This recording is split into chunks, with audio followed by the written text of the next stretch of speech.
It's funny, I reflect on that, and to me, it doesn't seem tough. I mean, they're definitely challenging new environments. I had to prepare, I had to do my homework, I had to, be ready for whatever the task was at hand and be ready to engage with whoever it was that I was supposed to be talking to. Whether that was President Obama, at one point, he cold called me in a meeting, and I have to say I was a little bit nervous. Or it could be, someone you're collaborating with in a problem-solving session about how to improve your operation. So all those settings require some type of connection. And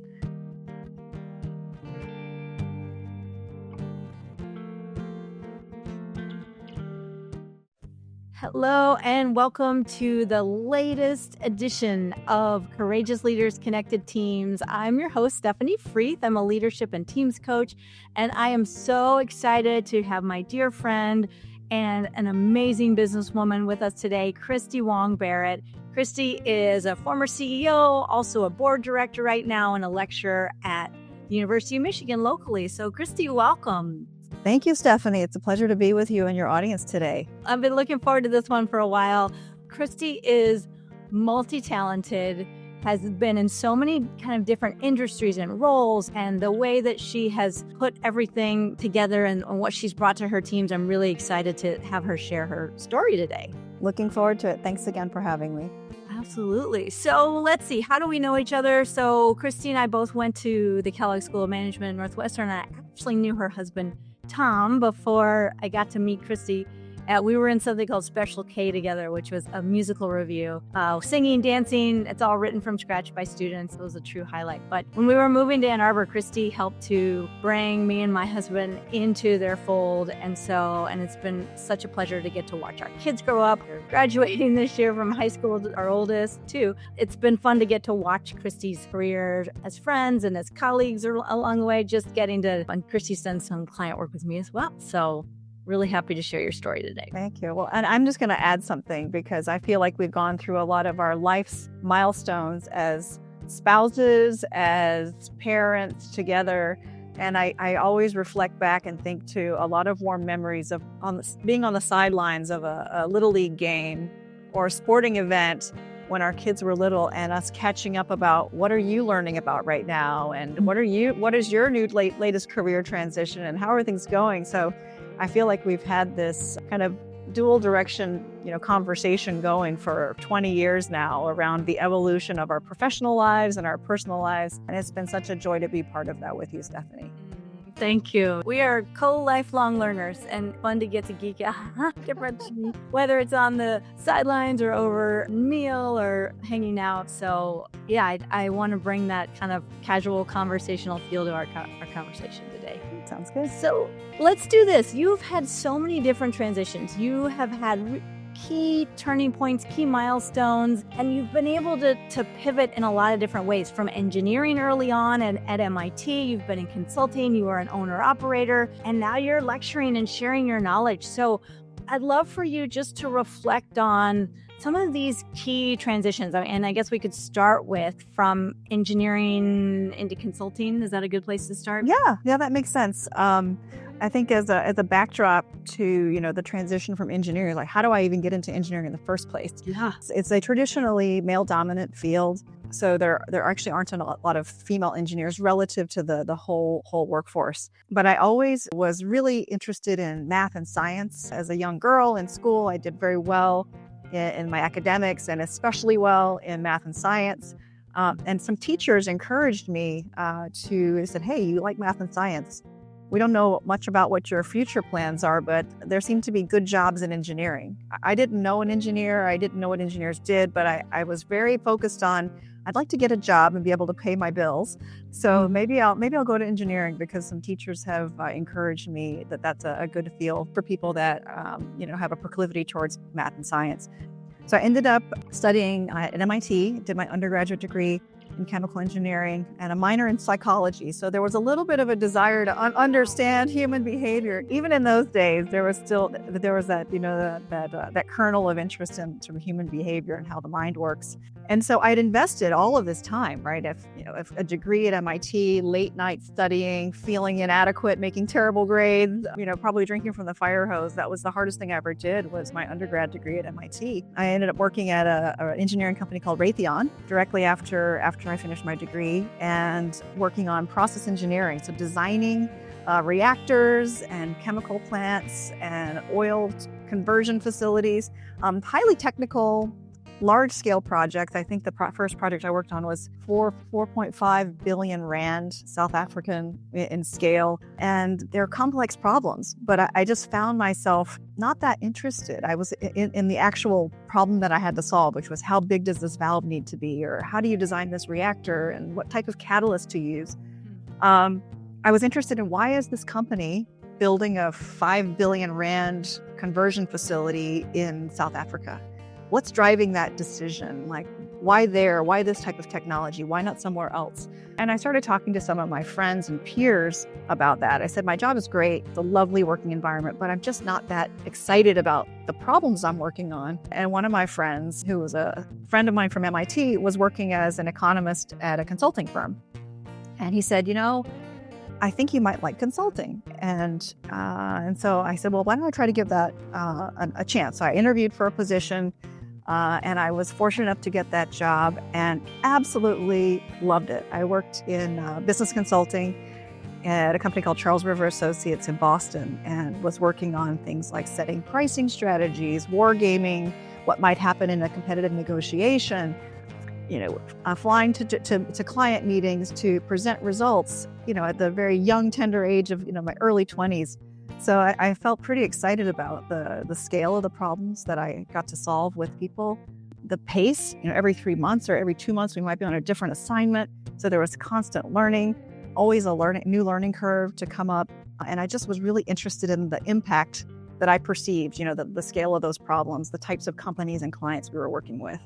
And I decided that I should probably legitimately get some background in business. So that's when I sort of decided to go to business school to round out the technical background that I had, the engineering degree with an MBA. And then I wanted to pursue consulting afterward. So I shifted into management consulting with a focus on trying to work at a company like McKinsey or Bain. I really wanted to go to a strategy firm, and was able to land a role there. But I have to say, it was a difficult decision to do the shift in the beginning, because I felt like my identity was an engineer, this math, science, quantitative, analytical person. I'd invested so much of my young life. I mean, I look back now and I'm going, oh, that was a flicker of time. But at the time, when you're in your early 20s, you think, oh my gosh, my whole life I've been an engineer. I've been studying to be an engineer. Am I going to be any good at this other discipline? Am I going to be good in business? Am I going to be a good consultant?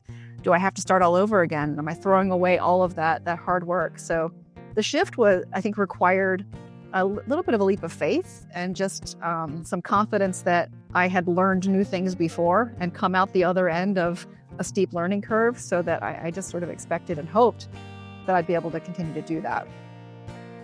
I love hearing all that, because, identity is a big thing. And at key transition points, sometimes we need to unlearn, even in the midst of learning. And having watched and heard a lot of your career, you have been able to do that constant learning, that pivoting. How do you think you did that? What's the secret sauce? Oh, I don't know if there's a secret sauce. It may be that I'm not willing to pivot on all directions at the same time. I tend to have a point of stability within the pivot. So when I transitioned into consulting, I was learning all about econ and strategy and organizational behavior, all of these things, but in the context of industrial manufacturing, advanced manufacturing sectors, which was an industry that I had worked in for several years. And that's what I studied undergraduate. So I had that, I'd say, like a little safety net, or if you want to call it someone threw me a life buoy. But I had a point of connection that I felt very confident in my technical acumen, my knowledge of the industry. So learning a new functionality around strategy or operations, I had one stable leg to stand on in that sense. So it was sort of a bridge out from my existing knowledge base. And it kind of makes me think of this quote I heard in a philosophy class. This was during my high school years.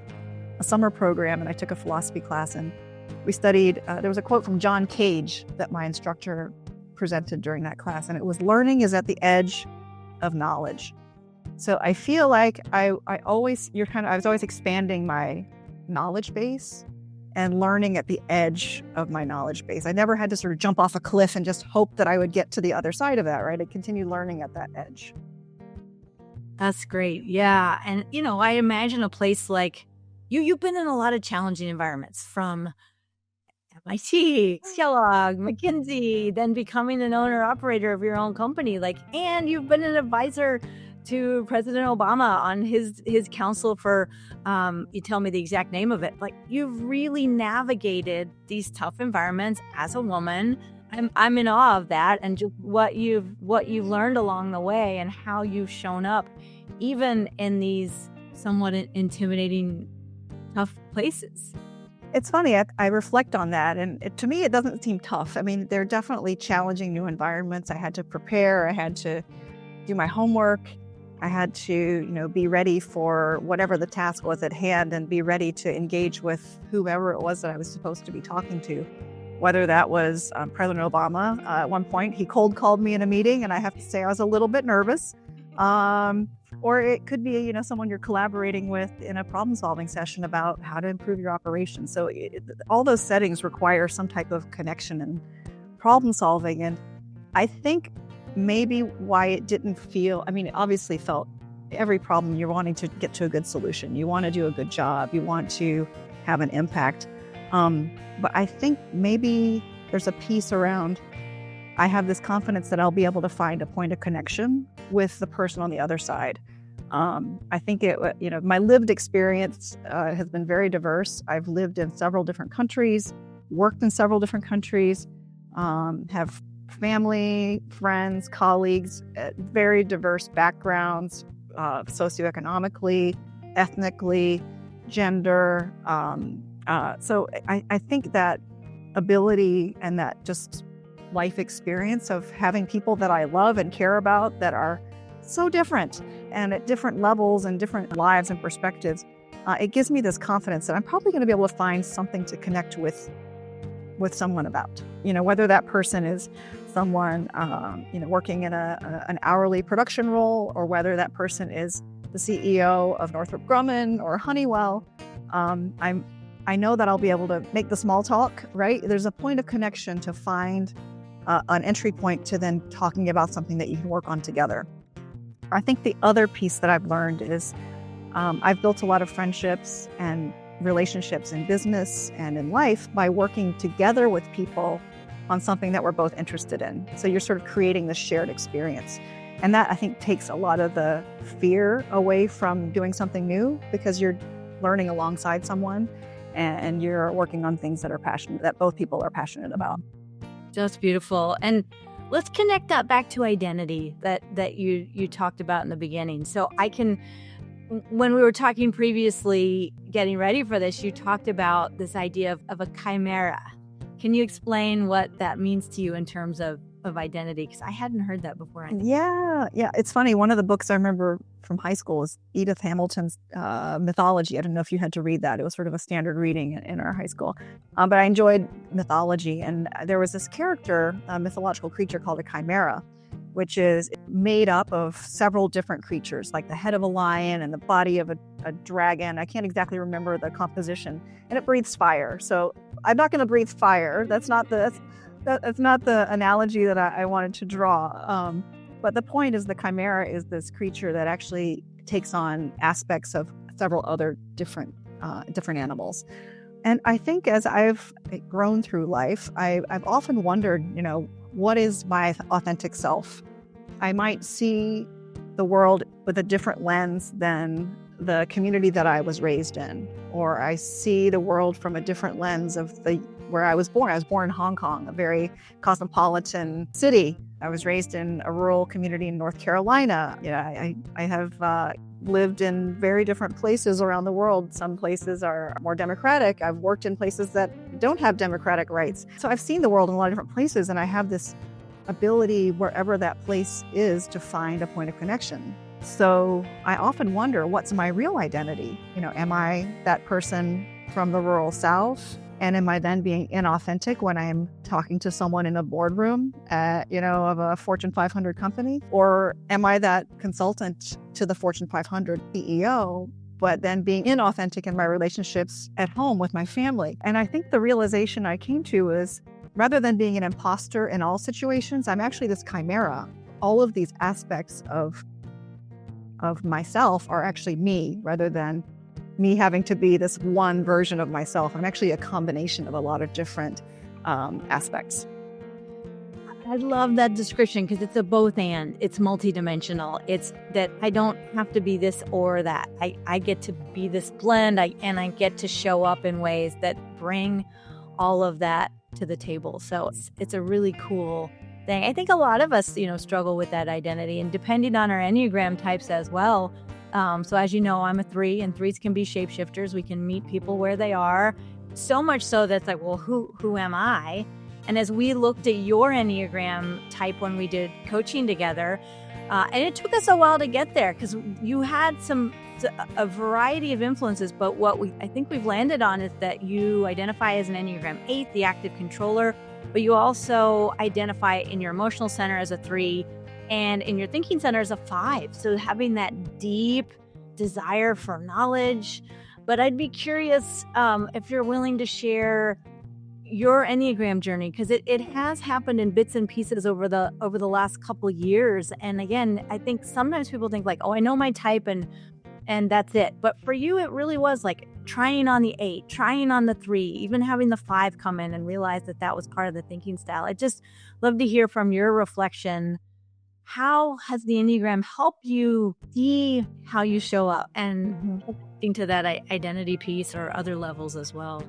Yeah, so the Enneagram has been fascinating. I've done obviously a lot of different types of analyses and surveys about myself since throughout your career. You can have the opportunity to do different types of assessments.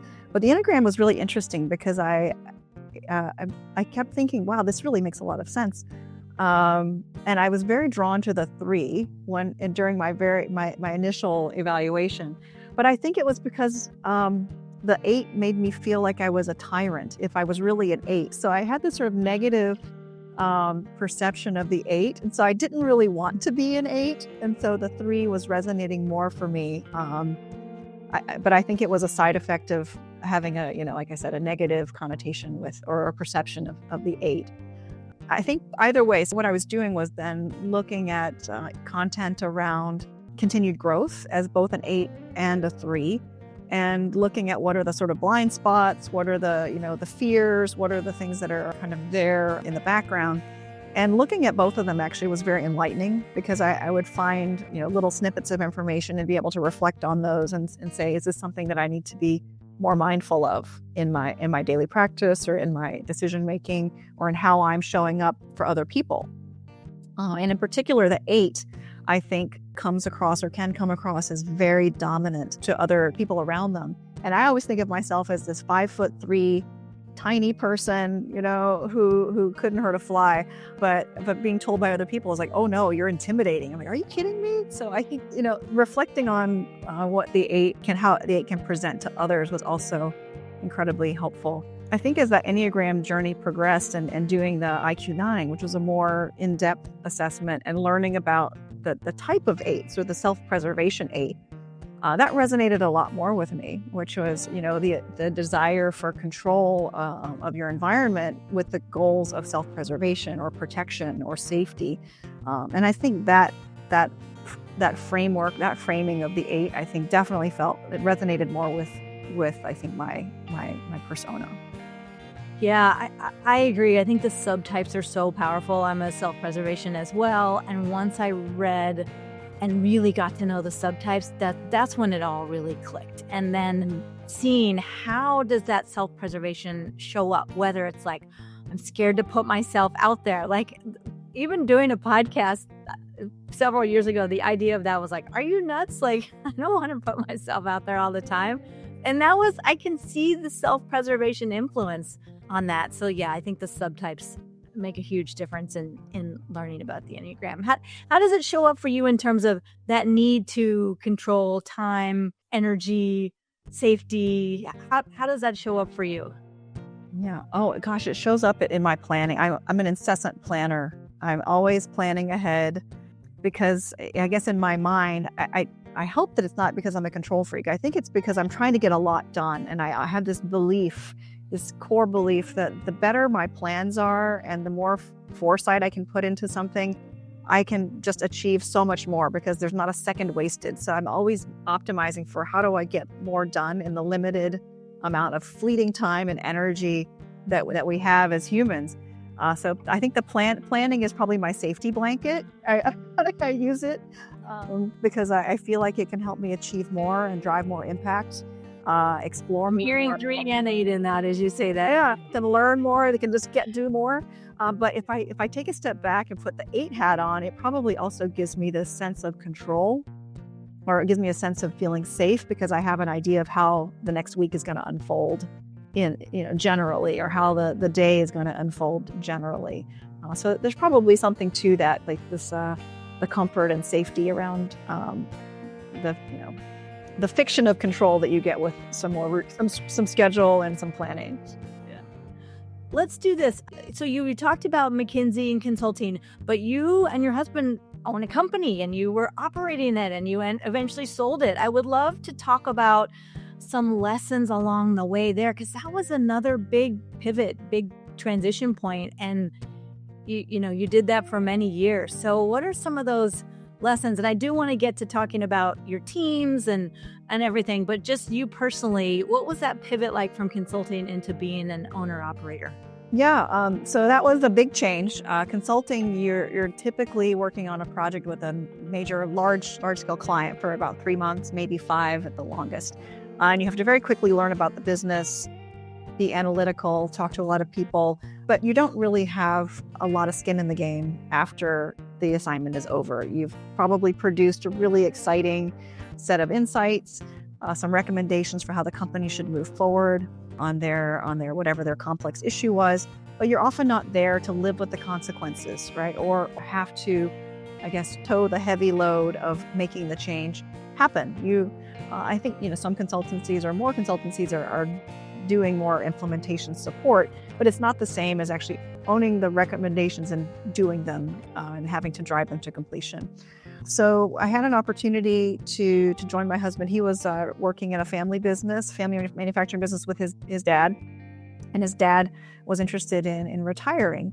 And, I had been telling other companies what to do for 12 years of my career, or 10 years of my career by that point.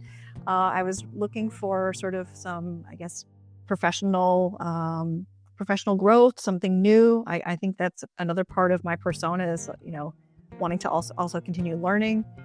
And I had an opportunity to work as a business unit P&L lead for a practice within McKinsey for several years. I think it was about 4 years, where I took it from, it was about a $90 million business unit to over almost $400 million in revenues in that time frame, stretched it from to a global location with several sites across the world. And that excitement of setting a plan, coordinating a group of very talented people, resources, aligning with that growth opportunity, building service lines, building client service. I was really excited about that opportunity.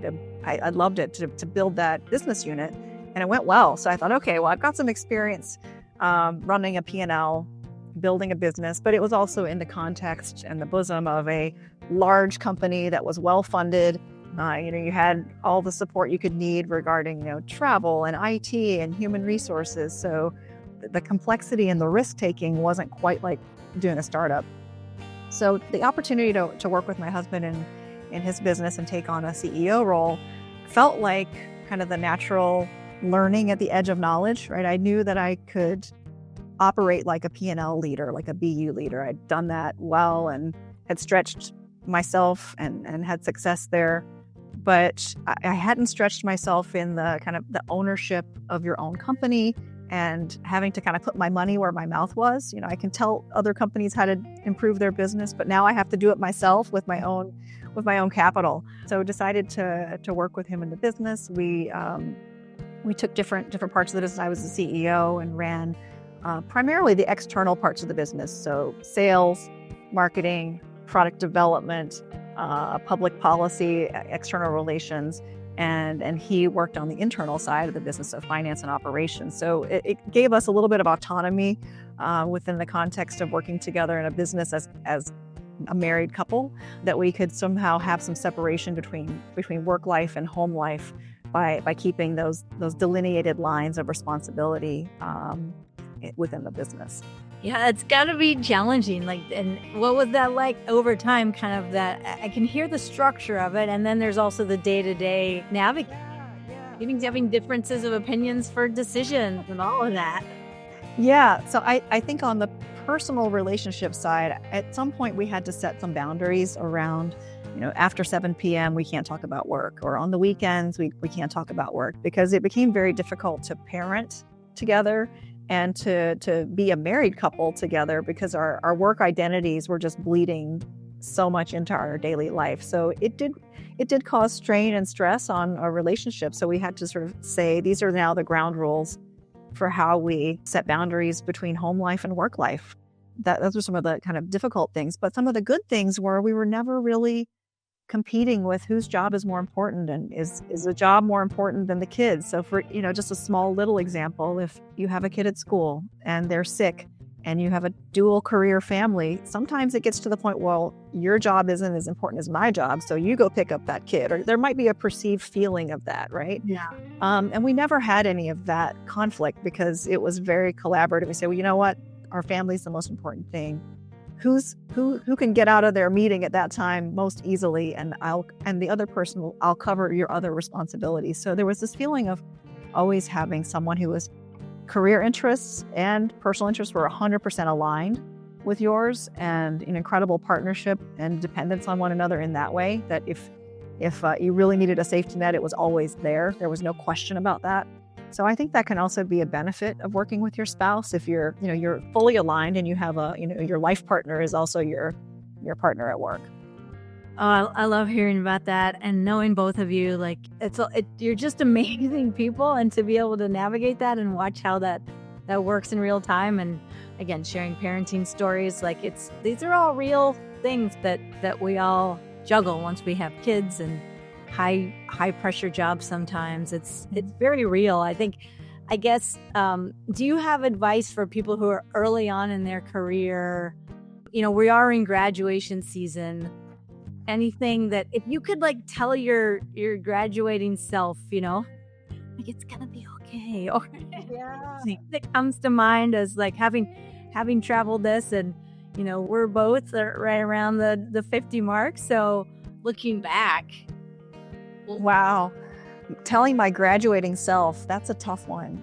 But I guess I would say just always maybe lean in could be one way to say it, or just don't let a great opportunity go to waste, right? Some people are more hesitant. They don't, especially a lot of young people today, they say, well, I don't think I'm qualified to do that.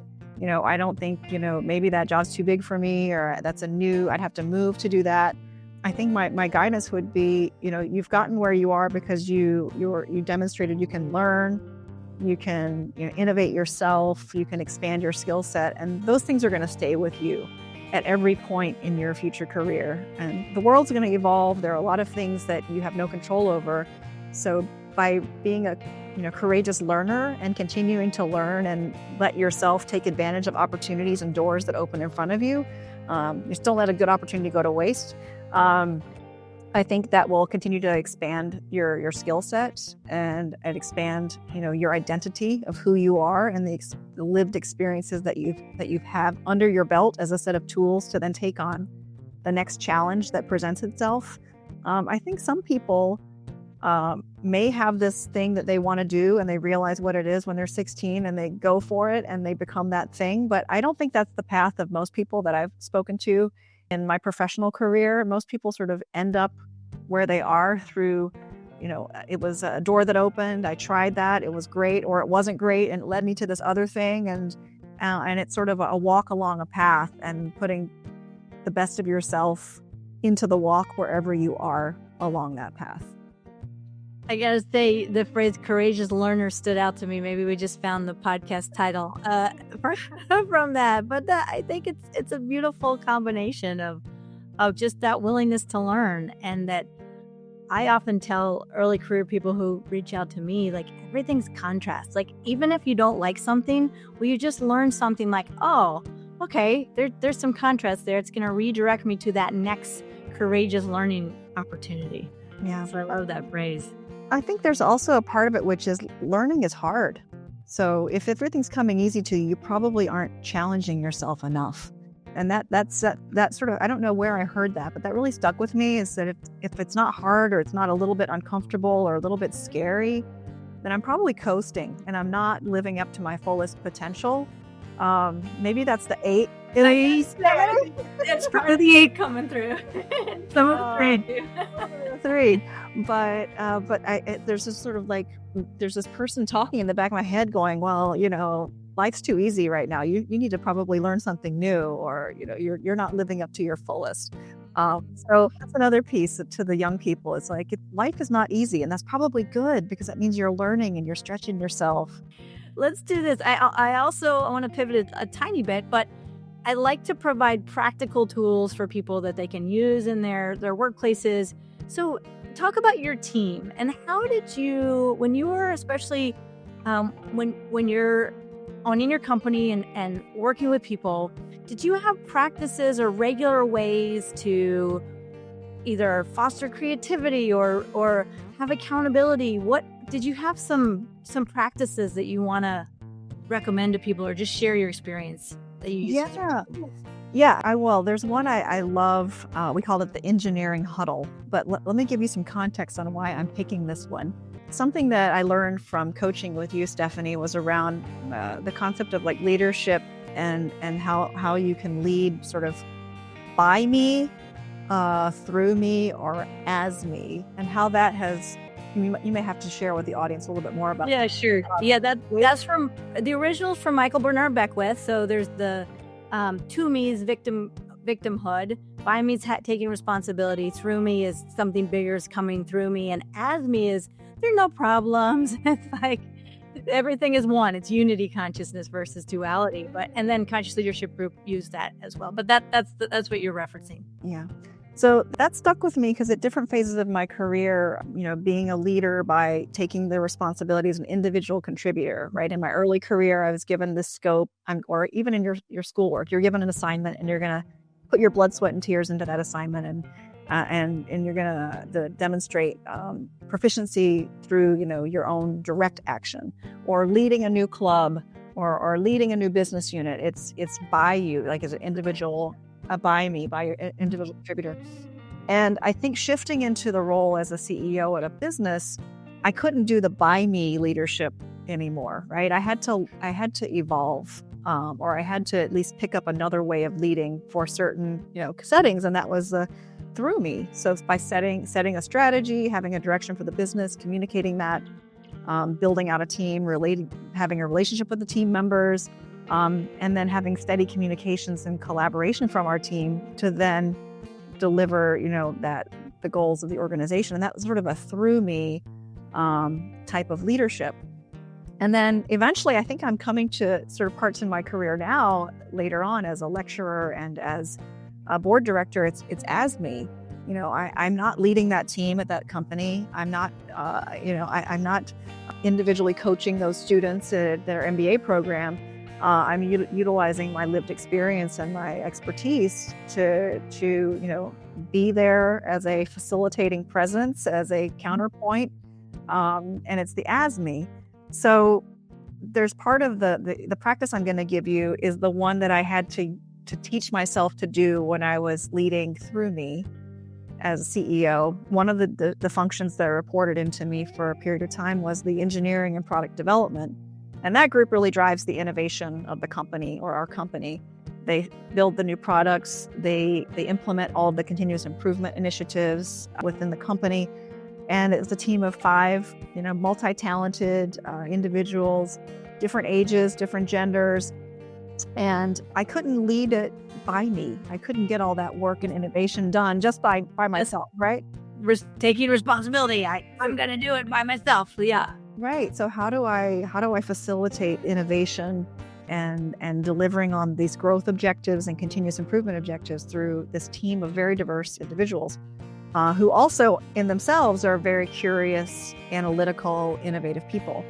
And so we had this thing called the engineering huddle that I created. It was once a week. We would get together on a call, and it wasn't a meeting. We called it a huddle for a reason. We wanted to keep it very informal.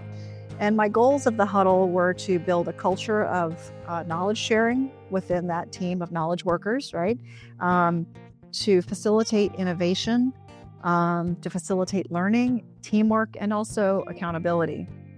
I think also as an 8, I like to be informed of what's going on. So that meeting also helped me know what the team were working on without having to be in the work and micromanaging the activity. So we would meet for a very short period of time, 30 and 45 minutes each week, and every person would have an opportunity to do a go-around share. And we had a very simple agenda. What were your wins from the previous week? Or new insights. So maybe you're working on a project and you've discovered a new adhesive combination that sticks to ice, and you want to share that with the other team members because, wow, they're going to geek out on that and be super interested. So that's the win or a new insight. Or maybe you can say, my product met the testing requirements. I'm going to submit it to the customer. And that's an exciting piece of progress to share with the whole team. The second part of the agenda was, what are you focused on next week? What are your issues and challenges that you're going to be problem solving coming up? And that would allow the team to learn how to plan ahead, communicate with the rest of the team what they're working on. I would know then what they're focused on and have an opportunity to course correct or say, actually, we had an urgent client issue. Can we maybe reprioritize dropping that project for this other one? So it facilitates some knowledge sharing, communication, and planning. And then finally, the team would have an opportunity to say, the third piece was, where do you need help, right? So where do you need collaboration, either from someone else on this call or through me by another function in the company? So what we get out of that very simple 3-part agenda of, what's your win and or new insight? What are the issues and challenges you're going to be working on next week? And then thirdly, where do you need help or collaboration? We had communication across the team, learning across the team, facilitating asking for help when you need it. Like, it's okay to ask for help. In fact, it's encouraged to ask for help and say where you're getting stuck. But also people had to report out what they were working on. So that kind of taught people a little bit of culture of accountability as well. I love that example because there's so much happening there in a compact structure. And one of the things about Through Me is the idea that you can let something greater than yourself come through. Now, that could be grace. It could be new ideas. It could be like something is flowing through. And did it seem like you couldn't have anticipated, like, that something was kind of flowing through when you set that up? Something bigger had the chance to come into the room. I think so. I think one thing that came through the room that I wasn't expecting was my confidence in the team to work autonomously, and this feeling of being able to step away and not having to be in control, and to know that and have confidence in the team. The other thing that I think was a surprise was, some team members, when they're sharing their new insight, it actually led to, oh, well, that's a really interesting thing. We never thought of that before. Maybe we could take that to this other customer and produce a growth opportunity with that. So there were some new insights that came up from the knowledge sharing piece of it that could lead to, further benefits for our customers or for the organization. So let's build on that and talk about decision making. We just did a podcast episode on decision making. It's such a big topic. And I'm just curious, through the years, what have been your go-to either decision-making frameworks or ways that you've thought through things, whether it's analytically, whether it's coming in and bringing that right brain in? Just would love to hear about some decision-making tips or just stories you have around decision-making.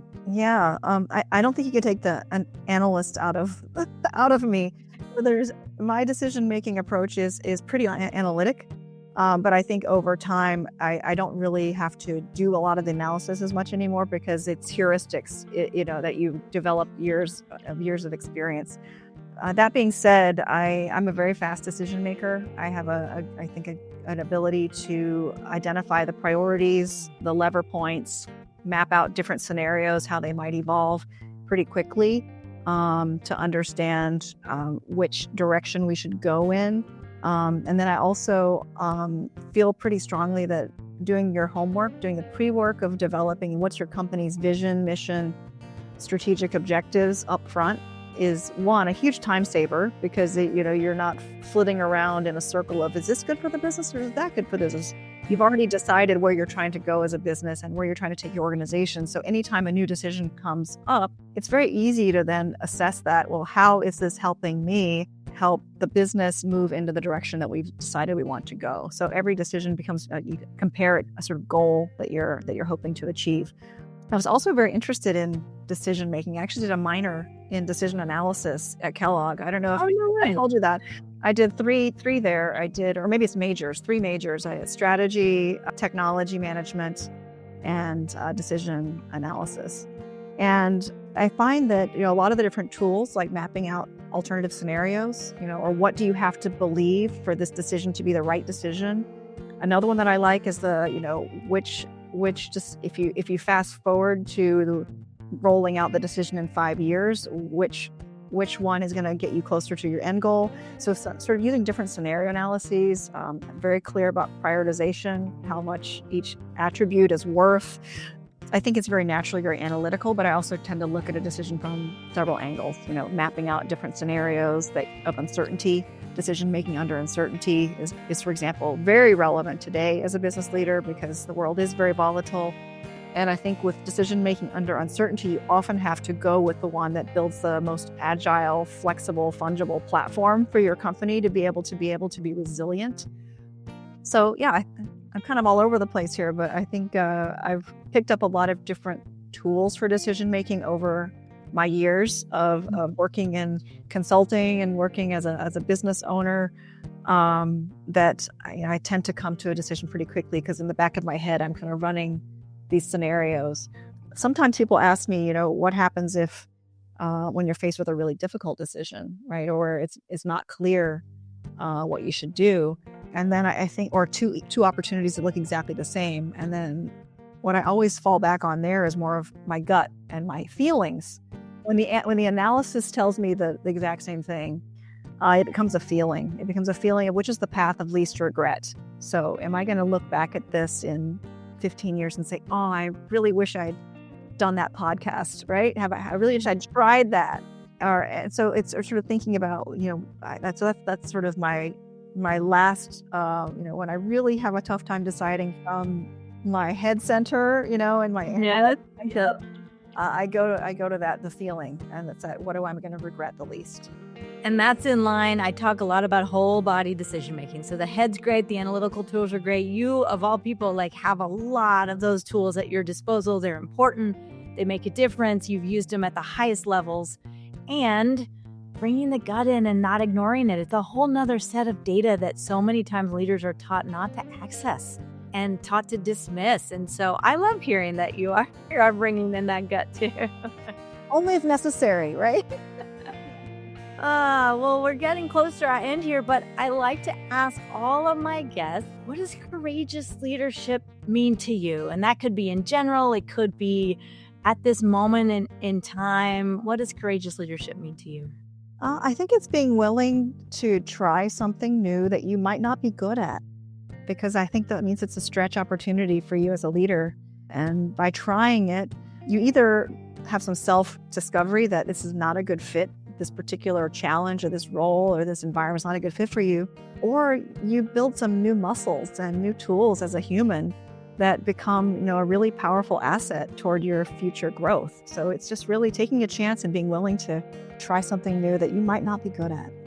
I love that. And again, for an 8, it can be hard to be vulnerable. And the 3 connection of 3s think if I can't do it perfectly, I might not even have the time in. But so I'm hearing an evolved version of the 8 and the 3 in that answer, which is beautiful.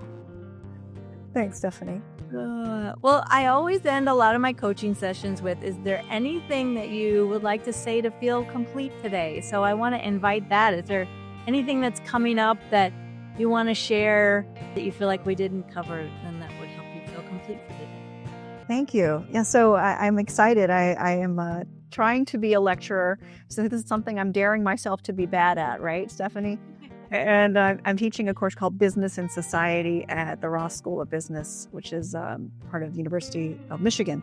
And really the purpose of the class and the way that I've curated the curriculum is to put leaders in difficult decisions within a different business context. So there's perhaps not one right decision. The decision is really a function of what your business trajectory or maturity is, the situation you're going through. Are you privately held, publicly held, private equity held? And how are you evaluating what the right way to go is? And so some examples would be teaching students about some very different frameworks on the purpose of a business, which comparing a Milton Friedman approach, which is very shareholder primacy focused, to Edward Freeman, which is more stakeholder model. There's a Paul Pullman, who looks at net positive businesses. He was the former CEO of Unilever. So sharing with the MBA students different perspectives on what is the role of a business, from those thoughts and perspectives from 1940s to perspectives of highly evolved, highly experienced leaders today that are trying to lead in a more conscious way their businesses. So contrasting those different perspectives, having students go through case studies where they have to make some tough decisions and explain why, and to understand that there's not a right answer on the exam. It's very contextual. You know, what does your business need now? Why does it need that now? But also being able to make decisions not in the absence of really knowing the full impact of their decision. So forcing them to think through the full ecosystem of impact. So let's talk a little bit about how you're sharing your knowledge with this next generation through the lecturer position at the Ross School of Business. And you're teaching a fascinating course. Tell us a little bit about that course. Yeah, so the course is called Business and Society. It teaches in the fall each year. And the goal is, it's a strategy course, so an elective strategy course. So students are expected to have already done the basic groundwork of corporate strategy frameworks and had some exposure to developing business strategy before taking this course. And as I developed and revised the curriculum for the course, I kind of reflected back on my leadership journey, having been a consultant to, Fortune 500 companies, in the boardroom, trying to convince them to do things or not do things, to running my own manufacturing company, to being a board director for companies, and thinking about how the decision-making approach, whether you're focused on shareholder value, shareholder primacy as the main focus, like Milton Friedman, or a stakeholder model, like Edward Freeman, or a net positive approach like Paul Pullman, how those different framing of what the role of business and society is can get you to a different answer. So my goal in the class has been to expose MBA students to thinking more broadly about the impact of their leadership decisions than just the bottom line. How does that decision that you just made, how is that decision that you're about to make going to impact your employee base or your customer base or the community around you, and being conscious of those impacts before you make the decision, because you may very likely find an alternative approach that not only meets your financial objectives or shareholder goals, but also continues to strengthen your employee base or build additional loyalty within your customer base. Oftentimes, I think the era that we went to business school in, it was very much about shareholder primacy and shareholder value creation. And having only this one lens that you're looking to optimize a very complex system on, you miss a lot of opportunity for a better solution that actually drives better long-term value. So, I think the goal of the class is to hopefully open the students' eyes, the MBA's eyes, to looking more broadly at the impacts of their decision beyond just the bottom line of the business, or beyond just the financial shareholder aspect to seek more, I'd say, nuanced and enlightened decisions. What a great course. And I'm really glad that that's becoming part of the curriculum, because I agree. I think that we need more win-win-win rather than just shareholder value. And we need to look multidimensionally at all the impacts. So I love that you're bringing that to these students that then can take it into the industries and the roles and the jobs that they're going to in the years ahead. So that's all I got for today. It's been such a pleasure to be with you. Thank you so much for your time, for your sharing your knowledge, your expertise. And where can people find you? If they want to connect with you, where can they find you? Well, please connect with me on LinkedIn. I have my profile there, and I do check it and love to stay in touch with folks. I'd love to hear what other people are publishing and writing about and learning about. So please do that. You can find me there. And then also, if you need to contact me, my email information is on the University of Michigan's website under my faculty profile. Okay, great. Well, thank you so much. Thanks to our listeners for tuning in today. And as always, stay courageous, stay connected. Until next time, see you soon.